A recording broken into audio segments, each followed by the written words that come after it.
The northern face of Kursk was not the most famous part of the battle, and that is exactly why it is so important to understand.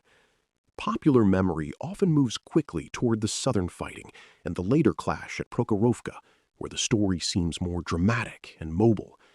But Operation Citadel could not succeed unless the northern attack worked too. From the Orel region, General Walter Model's Ninth Army had to drive south into the Kursk salient and help close the German pincer.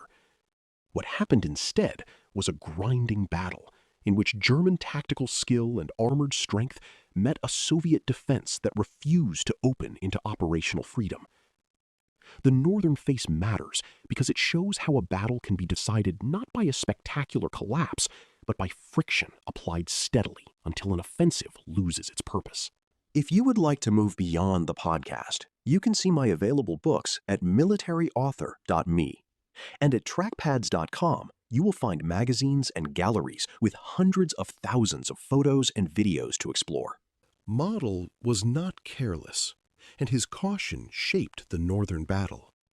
He knew that Rokossovsky's central front had prepared deeply, and he did not imagine that the first Soviet line would simply vanish. His forces included armor, infantry, artillery, and engineers, and they approached the offensive with the seriousness of men who understood the scale of the defenses ahead. Yet caution could not change the basic requirement of the plan. The northern arm still had to move far enough and fast enough to meet the southern arm behind the salient. If it became fixed in a series of local fights, then even brave attacks and temporary gains would not solve the operational problem. In the north, that is exactly what began to happen. The Soviet defense in this sector was especially dense because Rokossovsky had correctly judged the danger.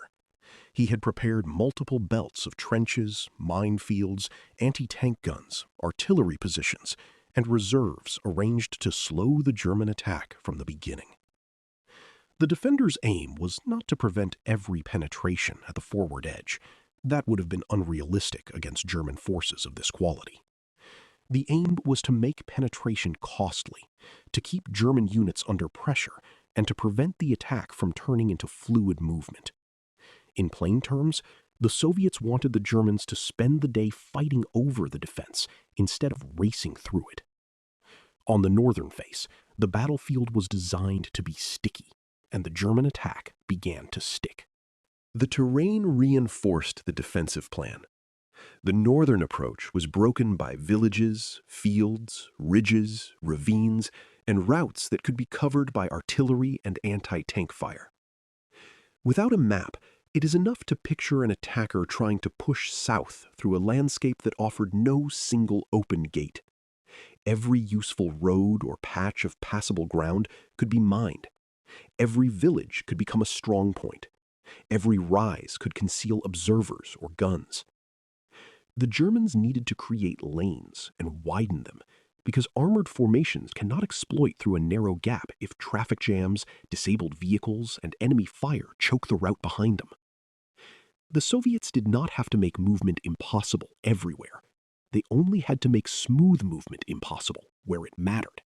The opening German attacks made progress, but progress in this kind of battle could be deceptive.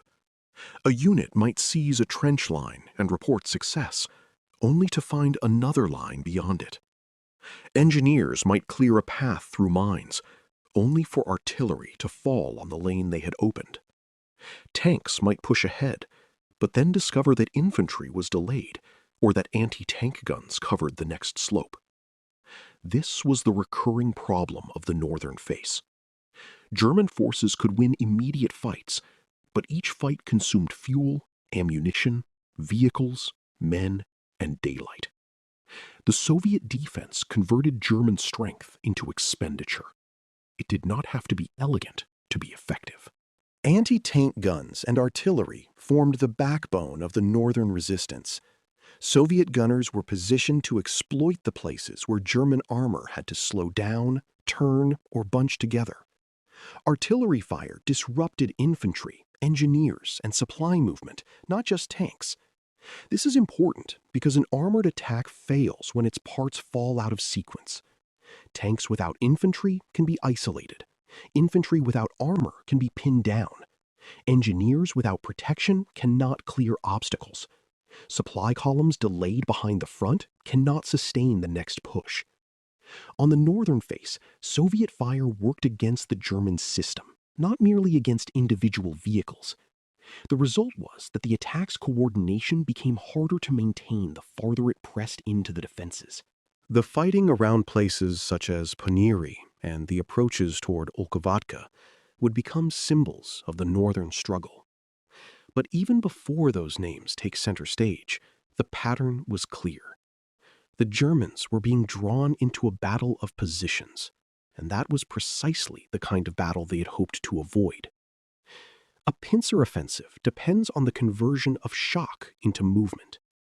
The northern attack was instead being converted into repeated assaults against prepared ground. Villages, rail lines, ridges, and strongpoints took on importance because they controlled observation, roads, and fire. The fight became less about sweeping arrows and more about whether a local position could be taken, held, retaken, or used to support the next attack. Soviet reserves helped keep the northern defense from breaking under pressure. Rokossovsky did not rely only on the troops at the front edge. He had formations positioned behind the forward belts, ready to reinforce threatened sectors or counterattack when the Germans exposed themselves. Counterattacks did not always succeed cleanly, and they could be very costly. But their purpose was often to disrupt, delay, and force the Germans to react rather than allowing them to organize the next phase of advance. Even a counterattack that failed to retake much ground might buy time, reveal German dispositions, or prevent a tired German unit from regrouping. At Kursk, time was not neutral. Every hour the northern attack lost weakened the whole German plan. The German side faced its own command dilemma. Model had to decide how much strength to commit to maintain pressure and whether the gains being made justified the cost. Pulling back or stopping too early would concede failure. Pushing harder risked feeding formations into a defense that was already doing what it had been designed to do. This was not a problem that courage alone could solve. The northern battle demonstrates a hard truth of mechanized warfare. Once an armored offensive loses tempo, adding more force may deepen the attrition without restoring mobility. Tanks and infantry can be pushed forward again and again, but if the enemy's defensive system remains intact behind the next ridge or village, the operation may become a drain instead of a breakthrough. The comparison with the southern face is useful, but it must be handled carefully. In the south, German forces advanced farther and created a more visible crisis for the Soviet command. In the north, the attack was contained more quickly, and for that reason it can seem less dramatic. But for Operation Citadel, the northern failure was devastating. A double envelopment does not require both arms to produce the same story, but it does require both to achieve operational effect. If the north could not break through, the southern advance could not close the trap by itself. The German plan began to lose coherence, not only where the fighting was most spectacular, but where the movement was most successfully smothered. The northern face also shows why Kursk was not simply a contest of German quality against Soviet quantity. German troops fought with discipline and skill, and Soviet forces suffered heavily. But the Soviet achievement lay in using quantity within a structure. Mines placed where movement mattered, guns tied to likely approaches, artillery prepared against routes, reserves held in depth, and infantry positioned to make every German gain incomplete. The Red Army was no longer merely absorbing punishment in confusion, it was imposing a pattern on the attacker. That pattern did not eliminate German tactical success, but it made success less useful. The Germans could destroy positions and vehicles, yet still fail to produce the operational freedom they needed. For the soldiers on the northern face, the battle was exhausting and intimate despite its enormous scale.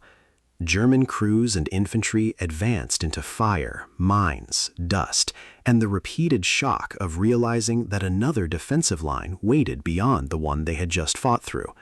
Soviet riflemen, gunners, and engineers endured bombardment and assault in positions that might be overrun, abandoned, and fought over again.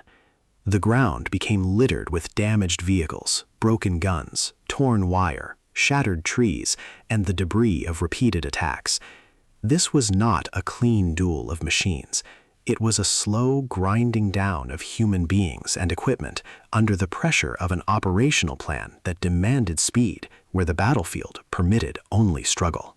The northern face deserves a central place in the Kursk story because it explains why the German offensive began to fail before the most famous images of the battle took shape.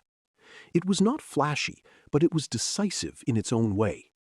By forcing Model's Ninth Army into a methodical, brutal fight through prepared defenses, the Soviets weakened the northern arm of the pincer and undermined the entire logic of Citadel. Armored warfare is often remembered for breakthroughs, but Kursk's northern sector teaches the importance of preventing breakthrough in the first place. Here, the Red Army did not need a single dramatic moment to change the campaign. It needed depth, discipline, firepower, reserves, and time. In the north, those things worked, and the German plan began to run out of future. You've been listening to Famous Tank Battles. These battles were never just about machines. They were about doctrine, terrain, firepower, logistics, and the hard problem of turning shock into victory. For more military history writing and books, visit militaryauthor.me. And for magazines, podcasts, and a massive archive of military photos and video, visit trackpads.com. Thanks for listening.